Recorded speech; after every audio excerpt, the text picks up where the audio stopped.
कहानी की शुरुआत एक साहसी लड़की से होती है जो 1000 मीटर ऊंचे टावर से नीचे उतरने की तैयारी कर रही थी। लेकिन जैसे ही उसने फायर लैडर पर पैर रखा, अचानक वह फिसल गई। अच्छी बात यह रही कि उसकी सहेली ने तुरंत प्रतिक्रिया दी और सुरक्षा रस्सी पकड़ ली, जिससे गिरने का खतरा किसी तरह रुक गया। कुछ सेकंड बाद ही सीढ़ी नीचे जमीन पर जा गिरी। ये देखकर लड़की के मन में जबरदस्त डर भर गया। भरोसेमंद सहेली की मदद से उसने पूरी ताकत लगाकर धीरे धीरे ऊपर चढ़ना शुरू किया। काफी मुश्किल के बाद वह खतरे से बाहर निकल आई। दोनों ने जोर जोर से हंसते हुए एक दूसरे को बधाई दी। लेकिन जब उन्होंने नीचे झांक कर देखा तो उन्हें एहसास हुआ कि जिस सीढ़ी के सहारे वे खड़ी थी वह तो पहले ही जमीन पर गिर चुकी है। अब उनके पास नीचे उतरने का कोई रास्ता नहीं था। उन्हें लगा जैसे मर जाना ही बेहतर है और उन्हें पछतावा होने लगा कि वे यहाँ आकर इतनी बड़ी मुसीबत में क्यों फंस गईं। उस लड़की का नाम बेकी था जो एक शौकिया पर्वतारोही थी। लेकिन 1 साल पहले की चढ़ाई के दौरान उसने अपनी आंखों से देखा था कि उसका पति एक हादसे में पहाड़ से गिरकर मर गया। उस घटना के बाद वह पूरी तरह टूट गई और उसने सभी सामाजिक रिश्तों से दूरी बना ली। लेकिन कुछ दिन पहले उसकी सहेली अचानक उसके घर आई और बताया कि वह अब एक फुल टाइम स्ट्रीमर बन गई है। दर्शकों का ध्यान खींचने के लिए उसने अमेरिका के चौथे सबसे ऊंचे परित्यक्त टीवी टावर पर चढ़ने का प्लान बनाया था। बेकी का मन तो इसे ठुकराने का था, लेकिन उसकी सहेली ने कहा कि यह उसके दुख से बाहर निकलने का एक मौका हो सकता है, एक खतरनाक रोमांच के जरिए अतीत को अलविदा कहने का। आखिरकार बेकी मान गई। दोनों कार से उस टीवी टावर के पास के एक बार तक पहुंची। वहां स्थानीय लोगों से उन्हें पता चला कि यह टावर लगभग 600 मीटर ऊंचा है और काफी समय से खराब हालत में है। सरकार जल्द ही इसे गिराने वाली है। लेकिन बेकी और उसकी सहेली ने इस बात को गंभीरता से नहीं लिया। अगली सुबह वे जल्दी उठकर कार से टीवी टावर की ओर निकल पड़ी। जब वे करीब पहुंची तो रास्ते में प्रवेश निषिद्ध का बोर्ड लगा हुआ मिला। बेकी के पास कोई और रास्ता नहीं था, इसलिए वह अपनी सहेली के साथ पैदल ही वीरान इलाके में आगे बढ़ गई। जब दोनों टावर के नीचे पहुंची तब उन्हें सच में महसूस हुआ कि यह टावर कितना ऊंचा और डरावना है। बेकी का दिल फिर से डर से भर गया, लेकिन उसकी सहेली बेहद उत्साहित थी। उसने सुरक्षा लॉक से दोनों को एक दूसरे से जोड़ दिया और फिर लोहे की सीढ़ियों के सहारे ऊपर चढ़ना शुरू कर दिया। बेकी माहौल खराब नहीं करना चाहती थी, इसलिए उसने गहरी सांस ली और भारी कदमों के साथ चढ़ाई शुरू कर दी। जर्जर सीढ़ियां उनके हर कदम के साथ कांप रही थी, मानो किसी भी वक्त टूटकर गिर जाएंगी। बेकी की सांसें तेज हो रही थीं और वह पूरे समय नीचे देखने की हिम्मत तक नहीं कर पा रही थी। वहीं उसकी सहेली बिल्कुल उलट थी। जितना ऊपर चढ़ती जा रही थी उतनी ही ज्यादा उत्साहित होती जा रही थी। कुछ ही देर में वह टावर के ऊपरी प्लेटफॉर्म तक पहुंच गई। यहाँ से ऊपर जाने के लिए सिर्फ एक पतली लोहे की रॉड बची थी जिस पर एंटीना लगा हुआ था। तेज हवा लगातार उनके चारों तरफ गूंज रही थी। बेकी ने गहरी सांस ली और आंखें बंद करके आगे चढ़ती रही। सिग्नल रिसीवर के बाहर निकले हुए हिस्सों को पार करते हुए आखिरकार दोनों टावर की चोटी तक पहुंच गई। चारों तरफ फैले हुए विशाल पहाड़ों का नजारा देखकर वे खुशी से जोर जोर से चिल्लाने लगी। ऐसा नजारा जिसे देखने के लिए मौत जैसे खतरे से गुजरना पड़ा हो। दोनों के दिल में पहले कभी न महसूस हुई उपलब्धि का एहसास भर रहा था। सहेली ने तुरंत मोबाइल निकालकर अलग अलग पोज में फोटो और वीडियो बनाने शुरू कर दिए। उसने तो खास तौर पर इसके लिए एक नया ड्रोन भी खरीदा था। उसे पूरा यकीन था कि अगर यह वीडियो इंटरनेट पर डाला गया तो जरूर वायरल होगा। उधर बेकी ने अपने पति की राख निकाली और हल्की हवा में धीरे धीरे उसे बिखेर दिया, जैसे वह अपने अतीत के सारे दुखों और यादों को अलविदा कह रही हो। लेकिन जब दोनों वापस नीचे उतरने की तैयारी कर रही थीं, तभी लंबे समय से जर्जर हो चुकी सीढ़ी अचानक टूटकर नीचे गिर गई। हालांकि दोनों को कोई चोट नहीं लगी, लेकिन उनका नीचे उतरने का एकमात्र रास्ता खत्म हो गया। घबराकर उन्होंने फोन से मदद मांगने की कोशिश की, मगर वहां बिल्कुल भी नेटवर्क नहीं था। घबराई हुई बेकी इधर उधर देखने लगी और तभी उसे पैरों के पास एक इमरजेंसी कॉन्टैक्ट बॉक्स दिखाई दिया। ये देखकर दोनों को थोड़ी राहत मिली। लेकिन तभी बेकी को एक और बड़ी समस्या का एहसास हुआ। अभी हुए हादसे में उनका बैग गिरकर नीचे सिग्नल रिसीवर पर अटक गया था और उसी बैग में उनका पानी और खाना था। यह सोचकर बेकी फिर से घबरा गई। लेकिन उसकी सहेली अब भी बहुत आशावादी थी। उसने कहा कि शायद सीढ़ी गिरने की जोरदार आवाज सुनकर कोई राहगीर ध्यान दे दे। मगर 2 घंटे बीत जाने के बाद भी आसपास उन्हें किसी इंसान का कोई निशान नहीं दिखा। सिर्फ दूर खड़ी एक टूटी फूटी कैंपिंग वैन दिखाई दे रही थी। सहेली ने एक बार फिर फोन निकालकर सिग्नल चेक किया। तभी उसे हैरानी से पता चला कि उन्होंने टावर के नीचे जो वीडियो इंटरनेट पर डाला था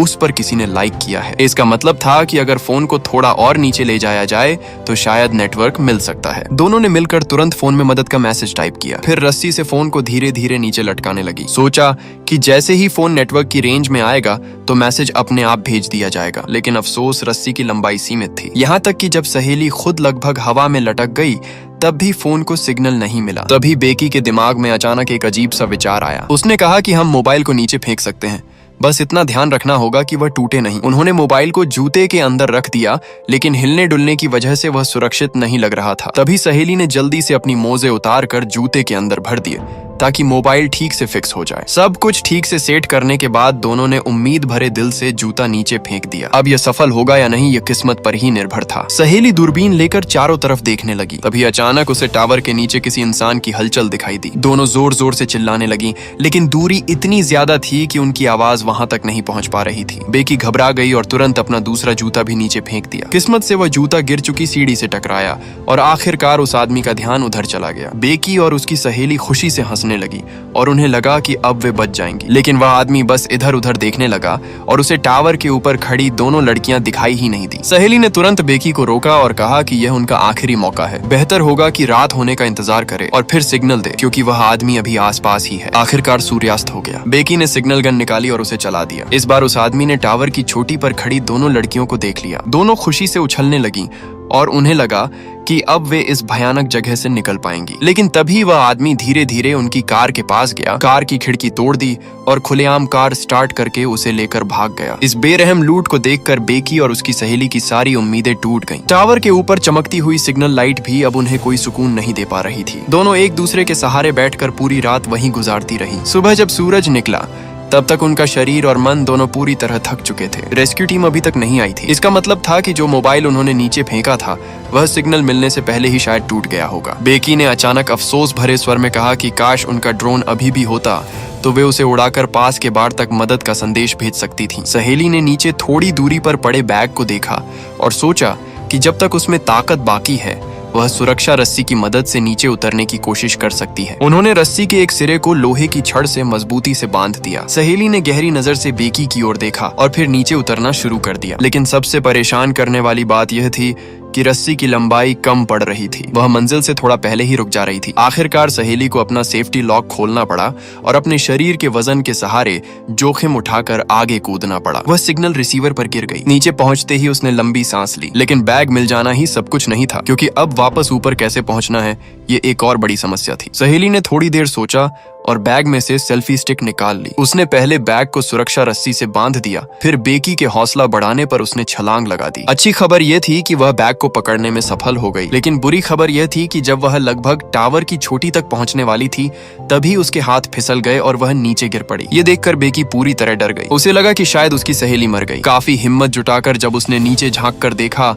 तो भगवान का शुक्र मनाया, क्योंकि उसकी सहेली अभी भी जिंदा थी। असल में रस्सी पर लटका बैग उसके लिए कुशन बन गया और उसी ने उसकी जान बचा ली। दोनों की मेहनत से आखिरकार सहेली फिर से टावर की चोटी पर चढ़ने में कामयाब हो गई। बेकी ने तुरंत बैग उठाया और सबसे पहले जल्दी जल्दी मिनरल वाटर पीने लगी। इसके बाद उसने आईब्रो पेंसिल से एक कागज पर मदद का संदेश लिख दिया। जब ड्रोन उस चिट्ठी को पकड़कर उड़ने लगा और पास के बार की दिशा में जाने लगा तो बेकी के चेहरे पर खुशी साफ दिखाई दे रही थी। लेकिन अगले ही पल रिमोट कंट्रोल पर दिखा कि ड्रोन की बैटरी लगभग खत्म होने वाली है। एहतियात के तौर पर उन्होंने फैसला किया कि ड्रोन को पहले वापस बुला लिया जाए और उसे पूरी तरह चार्ज करने के बाद ही दोबारा भेजा जाएगा, क्योंकि उनके पास यह मौका सिर्फ एक ही बार था। लेकिन समस्या यह थी कि 1000 मीटर ऊंचे इस लोहे के टावर पर बिजली कहां से मिलेगी। दोनों इसी निराशा और बेबसी में इंतजार करते रहे। आखिरकार रात हो गई। जब टावर की सिग्नल लाइट फिर से जल उठी तो उनके दिल में एक नई उम्मीद जागी। काफी मुश्किल से रात बीती और सुबह हुई। बेकी ने पूरी ताकत लगाकर टावर की चोटी तक चढ़ाई की। फिर उसने सिग्नल लाइट का कवर हटाया, जिससे अंदर लगा हुआ बिजली वाला बल्ब का सॉकेट दिखाई देने लगा। उसने वहीं पर अपना चार्जर लगा दिया और अपने शरीर के सहारे ड्रोन को चार्ज करने लगी। जैसे जैसे ड्रोन की बैटरी धीरे धीरे फुल होने लगी, बेकी भले ही बहुत मुश्किल से खुद को संभाले हुए थी, लेकिन उसके दिल में खुशी भर रही थी। लेकिन तभी अचानक ऊपर चक्कर काटता हुआ एक गिद्ध तेजी से उसकी ओर झपटा। घबराकर बचने की कोशिश में उसके पीछे रखा बैग नीचे गिर गया। काफी देर बाद जब ड्रोन पूरी तरह चार्ज हो गया तो बेकी जल्दी जल्दी प्लेटफॉर्म पर चढ़ी। कई घंटों की इस मशक्कत के बाद वह पूरी तरह थक चुकी थी, लेकिन जैसे ही उसने ड्रोन उड़ाया वह अचानक फिर से उत्साह से भर उठी। ड्रोन को धीरे धीरे पास के ढाबे की ओर जाते देखकर उसका दिल खुशी से भर गया। जैसे जैसे ड्रोन उस जगह के करीब पहुंच रहा था, बेकी अपनी खुशी को रोक नहीं पा रही थी। लेकिन अगले ही पल उसकी उम्मीद टूट गई। एक आदमी ने ड्रोन को देखा जरूर, लेकिन उसने बस एक नजर डाली और फिर अपनी ट्रक लेकर वहां से चला गया। अब बेकी पूरी तरह निराश हो चुकी थी। इसी बीच एक गिद्ध टावर के पास आकर बैठ गया मानो उसे किसी लाश की गंध आ गई हो। ऊपर से मुसीबत यह कि दूर आसमान में काले बादल घिर आए थे